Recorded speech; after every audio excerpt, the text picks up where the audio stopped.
Hello everyone, this is Michael Dane.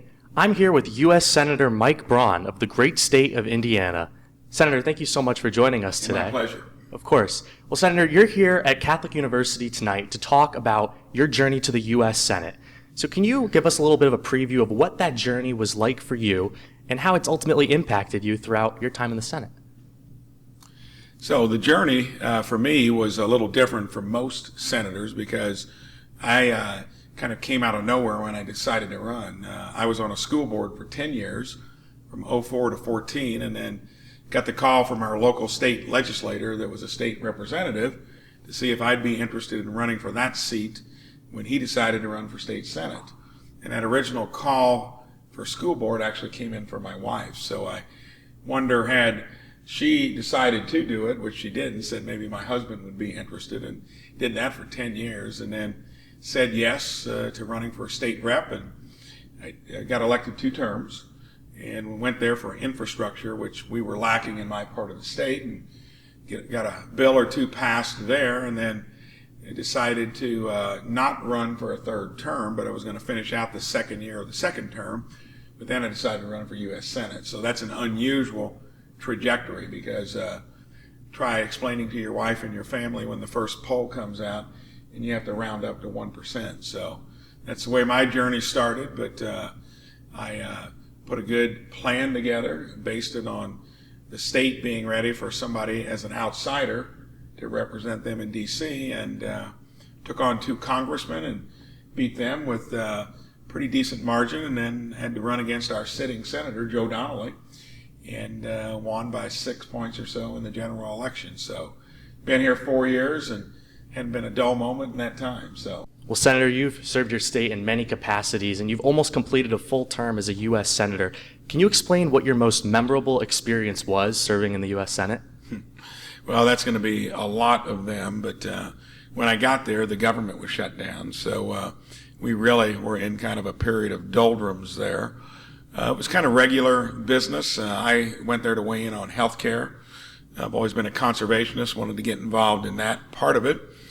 And it was pretty regular order, kind of like Mr. Smith goes to Washington from January of 19 until the first impeachment started. And that was in the fall of 19, and that was an interesting thing to happen, to be a part of. And I then got involved in some media stuff along the way. All regular business within the Senate was set aside for that. And as soon as that passed on, then that was about almost when COVID hit, which would have been February of 2020, and then that has dominated the dynamic. We did the CARES Act in March of 2020, and then the whole Senate was sent home for another 6 months. So get through that, and then, of course, you get involved in a second impeachment. And so since then, and what transpired through the election, that was a lot of commotion in a short period of time. And then the last 2 years have been spent where I think the other side of the aisle has really taken the approach of wanting to do more through the federal government at the expense of the private sector, put your generation deeply in debt with no end in sight. You know, there's a heavy burden. So most memorable would probably be, in the short time I've been in the Senate, I've sat through 2 impeachment trials. And hopefully that's not going to happen again in a long while.